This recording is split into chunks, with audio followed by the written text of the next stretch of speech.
Good morning and welcome to day 10 of my 180-day challenge to eat perfectly, post a video every day, and rehab my body, my back, and my mind. So today was another challenging day as far as getting the hell out of bed. I don't know what's wrong with me. I really don't.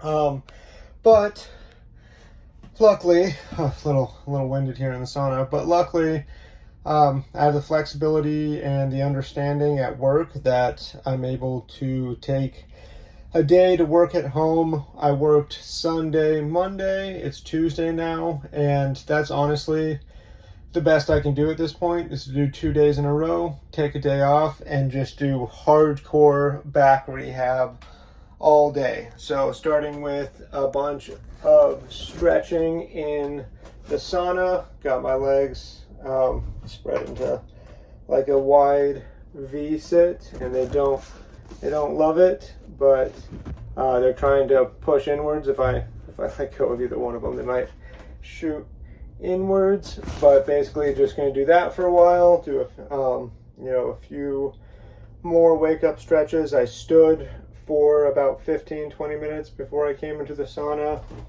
and that'll just get my lower back warmed up. Sorry,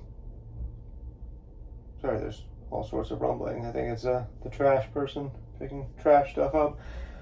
But yeah, that's the idea as far as just waking it up in the morning. Gonna just kind of get all the juices flowing, use the restroom, and then I'll probably head over to Whole Foods and just do a little grocery shop because I have no food. I've been unable to go grocery shopping for the last 5, 6, 7, 8 days, and I've completely tapped out on all my reserves and am just not eating basically because of it, and that's not good. I want to pack on some serious muscle in this next 6 months, so got to get some food. Gonna run there, and then I'll come back, make something to eat, probably work for 2 or 3 hours from home, and then head to LA Fitness and go get a Savage back workout in and just try to build up muscle around my destabilized spinal column to basically hold it in place and start preventing it from doing all the weird stuff that it's doing that's causing the disc herniations and just general pain. So that's the plan for now. I will I'll check back in with you probably on the way to Whole Foods or something, but checking soon. Bye bye. Nah, we're not going to do that weird transition thing. We're just going to go back. All right, so day went in a little bit different order than I expected. Showed up to the gym before anything else, mostly just to get it out of the way. But just going to do a basic back workout, nothing too fancy. I'm going to start out with some lat pulls. As you can see, this machine, I'm barely long and tall enough. The only saving grace I have is that I have ridiculously long arms. Otherwise, I couldn't use this particular lat machine without, a booster seat or something.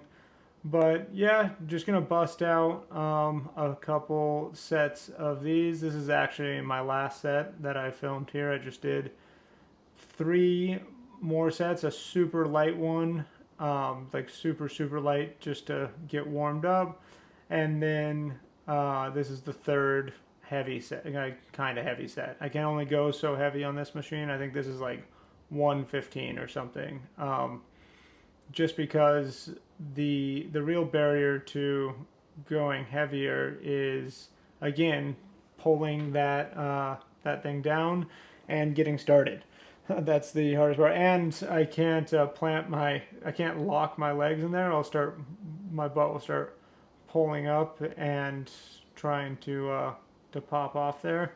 Yeah, nice view of LA Fitness here. But just wanted to show the transfer for anyone interested, because that is kind of one of the more intimidating things when you first start getting into the gym, and there's definitely some machines that are more difficult than others. This one's pretty straightforward. You just pop backwards off of it, as about as easy as they get, I suppose. But this next machine that I go do, I actually couldn't film the transfer onto it because I well, I should have asked my buddy to film it actually, but I didn't. He wasn't around when I started getting hopping onto the machine. But this one's a little precarious. Not the perfect um, paraplegic style workout, but it's a good workout. Basically, realize that that is too light and asked asked gosh, I can't talk. Asked my buddy to put some more weight on there. Went a little too heavy. I told him that would have been perfect right there. I told him to put a 25 as well.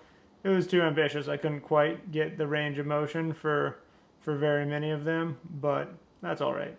It was it was still a nice workout, and I realized after this first set that I really wasn't getting the single arm range of motion that it was all right. You know, I was getting a good contraction. Everything was working when I wanted to work, but I thought I could maybe get more contraction and kind of prevent that rolling out or that you know, rounding rather of my lower back if I just switched to this version of the exercise, just you know, two arms.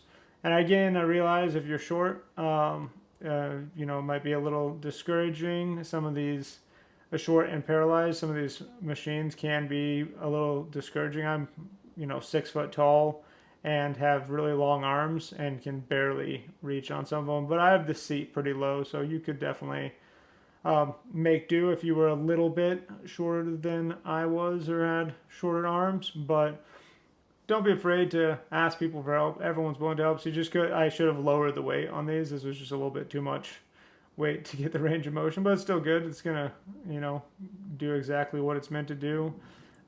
Push those back muscles. But I did, I think, like 3 sets on this as well. I just didn't want to show all that because that gets pretty boring. Then just hop onto this, some rear delt action. This is, I mean, I'm pretty good about doing these machines, but I need to do these like constantly. I think this will help with that rounded shoulder and rounded neck that is so common with paraplegics or quadriplegics, people in wheelchairs. It's really hard to keep that from happening when you're just, especially me, working at a desk all day, working at a computer. It's just really hard to remember to pull your shoulders back, pull your neck back, and, you know, prevent your upper spine from getting in that rounded out position. After this exercise, I like to pull up there and just pop my back and kind of straighten it out, stretch it out a little bit. From there, basically, this is the last, you know, I did 3 sets of the rear delts as well, and then just gonna do 3, or maybe just 2. I think I did 2 sets of this, but one of them I did like rest pauses and went to like 24 reps or something. I just rested for a second, busted out 1 or 2 more reps. Um, yeah, so really fatigued the back there, but you don't have to go crazy. You just have to push hard on a few, you know, on at least 1 or 2 of the sets on every exercise. Push, you know, close to or to total failure, and your muscles are gonna adapt. But yeah, that's it. That was the back workout for the day. Now let's go refuel. This place is awesome. This is where I get a lot of my meat from. If I'm on more of a budget and don't want to spend as much as going to like a farm fresh, straight up farm fresh place direct from the source. This is called Wild Fork. I don't know most people have it. This is cool. They've got like elk and ostrich and some more exotic meats. That's what I'm showing here, but alligator. But that stuff's super expensive. We stuck with the plain. This is cool as well. They also do organ meats, liver, kidney, heart. I ended up grabbing myself a beef heart for another time. Not going to cook it up tonight just because it's kind of a pain to cut off all that connective tissue on there. But if you're new to organ meats, beef heart is definitely where you want to start. It's really palatable. It's delicious. Like if you cook it up right, I mean, I don't see very many people at all having any objection to it. All right, final tally up of shop here. Got some beef heart, 12 pounds of ground beef, 2.2 or 2.5 pounds of lamb, bone-in lamb T-bone chops, and a 3.14 pound chuck roast that I'll do in the slow cooker. We'll see what the total is on all this. My total was 118 for about 3.5 plus, or let's say 5.5 plus 2 is 7, so 6.5 plus 12, so about 18 pounds of good grass-fed, mostly grass-fed, or natural, whatever, meat at Wild Fork. Place is awesome.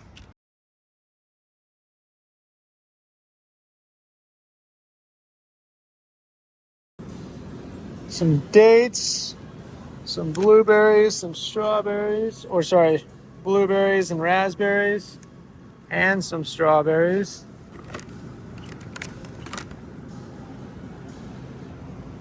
Some avos at varying degrees of ripeness.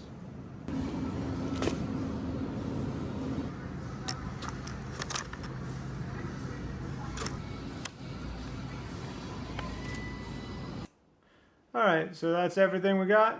Some dates, some fruit, some eggs, some sweet potatoes, and it racks up pretty dang quickly at Whole Foods for, going with all the organic, local, whatever stuff. One bag of food. You saw that ended up being about 137 bucks. But I'm just of the opinion that this food is literally going to become me. This is what I'm going to be made out of. There's no better investment in the world that I can possibly make. I'm not rich by any stretch of the imagination. I have to make sacrifices to be, and have been very broke and poor, at different points in the last 5 years.